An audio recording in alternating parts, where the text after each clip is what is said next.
Salam sejahtera Malaysia, terima kasih kerana menonton video-video dalam channel ini. Sebelum kita mula, jangan lupa untuk tekan tombol subscribe, share, like dan komen. Let's go! Salam sejahtera dan salam perpaduan berita seterusnya. Najib sanggah penyokong bosku yang pro-PN. Berita penuh. Najib Razak kelihatan menjarakkan diri daripada kumpulan yang mendakwa mereka sebagai penyokong bekas Perdana Menteri itu, tetapi mengkritik kepimpinan UMNO dan penyokong PN. Noriana Najwa, anak perempuan Najib yang menerima mesej daripada bapanya itu, menyampaikan pesanan tersebut. Datuk Seri Najib ingin tegaskan bahawa Syed Imran dan Papa Gomo tidak mewakili Datuk Seri Najib mahupun penyokong-penyokong Datuk Seri Najib. Syed Imran juga tidak diarahkan oleh Datuk Seri Najib untuk mengeluarkan apa-apa kenyataan mengenai pendirian Datuk Seri Najib.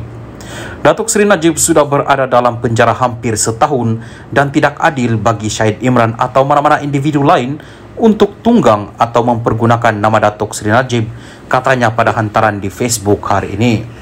Noriana berkata pendirian Najib hanya akan disampaikan di laman sosial rasminya melalui mesej daripada peguamnya. Pada malam Khamis, Syed Muhammad Imran mengadakan perjumpaan penyokong Najib yang kecewa dengan Presiden UMNO Ahmad Zahid Hamidi kerana dianggap pengecut dan tiada keinginan untuk mencari keadilan buat Najib.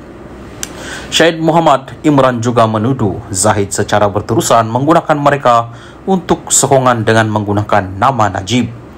Dia menggesa penyokong Najib mengundi PN untuk mendapatkan keadilan bagi bekas Perdana Menteri itu. Syed Muhammad Imran dijangka mengadakan satu lagi acara malam ini bersama bekas Ketua Pemuda UMNO Wan Azri Wan Dris, juga dikenali sebagai Papa Gomo. Anak Najib, Muhammad Naisifuddin, sebelum ini mendakwa kumpulan Syed Muhammad Imran cuba memanfaatkan pilihan raya negeri untuk kepentingan mereka sendiri. Sekian berita, salam Malaysia Madani. Salam sejahtera dan salam perpaduan kepada seluruh rakyat Malaysia. Berita panas hari ini dipetik daripada Malaysia Kini bertajuk Sanusi ditahan awal pagi lepas semua panggilan polis kena reject. Berita penuh. Polis hari ini menjelaskan Muhammad Sanusi MD Nor ditangkap pada awal pagi selepas beberapa panggilan telefon yang dibuat kepada Menteri Besar sementara Kedah itu ditolak.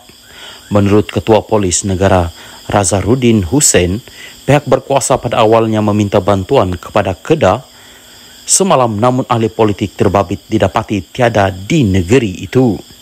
Kemudian katanya mereka mendapat tahu Sanusi akan hadir untuk satu program bersama Astro Awani pada jam 10 malam, namun pemantauan yang dibuat mendapati tiada kalibatnya di situ. Justru usaha menghubungi Sanusi bagi memaklumkan keperluan dia hadir di mahkamah telah dibuat melalui telefon, tetapi ia gagal apabila semua panggilan berkenaan ditolak. Panggilan juga dibuat kepada Setiausaha Sulit Kanan dan Setiausaha Politik beliau, namun semua panggilan tersebut di-reject, katanya pada sidang media khas di Bukit Aman petang ini. Turut hadir Timbalan Ketua Polis Negara Ayub Khan Maidin Pichai. Jelas Razarudin, berdasarkan laporan berita Sanusi mendakwa dia tidak dimaklumkan akan didakwa, namun sebenarnya usaha polis menghubungi pengarah pilihan raya PN itu yang ditolak. Terdahulu Sanusi diberkas sepasukan anggota polis di sebuah premis di Kuala Lumpur kira-kira jam 3 pagi dan ia mengundang rasa kurang senang sesetengah pihak. Semalam media melaporkan watak utama yang sering muncul dalam ceramah politik PN itu didakwa ekoran kenyataannya yang menyentuh isu Raja-Raja Melayu. Pada 11 Julai lalu di Selayang, Sanusi menyampaikan ucapan antara lain mendakwa yang di Pertuan Agong tidak menitahkan pembentukan kerajaan perpaduan. Dia juga membandingkan peranan Sultan dalam pelantikan Menteri Besar di Kedah serta Selangor. Ia kemudian mendorong pelbagai pihak mengadukan ucapan Sanusi itu kepada polis, antara mereka yang termasuklah ahli Dewan Diraja Selangor sendiri yang menggesa pihak berkuasa bertindak ke atas ahli politik terbabit. Sultan Selangor Sultan Sharafuddin Idris Shah juga menzahirkan kenyataan bahawa isu Sanusi belum selesai di sebalik kenyataan ahli politik itu yang dia sudah mengutus surat memohon maaf kepada pihak istana. Kata Nazarudin, arahan untuk mendakwa Sanusi hari ini diterima daripada Jabatan Peguam Negara semalam. Menurutnya lagi, polis menerima 58 laporan berkenaan Sanusi di seluruh negara termasuk daripada ahli Dewan di Raja Selangor sendiri. Kita lihat bahawa sifat-sifat kes ini atau kecenderungan kes ini ialah menghina atau memberi bangkit mara isu-isu institusi di Raja. Maka disebabkan kita polis tidak dapat menelefon dia bagi memaklumkan mengenai pendakwaan di mahkamah, kita cuba mencari dan dapat jumpa beliau kira-kira jam 2.30 pagi di kawasan Mont Kiara, katanya. Mempertahankan tindakan polis, Nazarudin berkata Sanusi disiasat mengikut Seksyen 4-1 Akta Hasutan, iaitu kesalahan yang membolehkan seseorang ditangkap.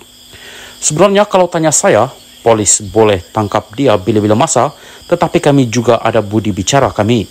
Kami hanya menahan Menteri Besar sementara kedua itu, selepas kami bimbang dia mungkin tidak hadir ke mahkamah hari ini, katanya. Menurut pegawai tertinggi polis di Raja Malaysia itu, selepas menahan Sanusi awal pagi tadi, polis turut merakam kenyataannya berhubung satu lagi kes yang sedang mereka siasat. Katanya, ia membabitkan laporan polis yang dibuat pada 14 Julai lalu, namun butiran lanjut mengenainya tidak didedahkan setakat ini.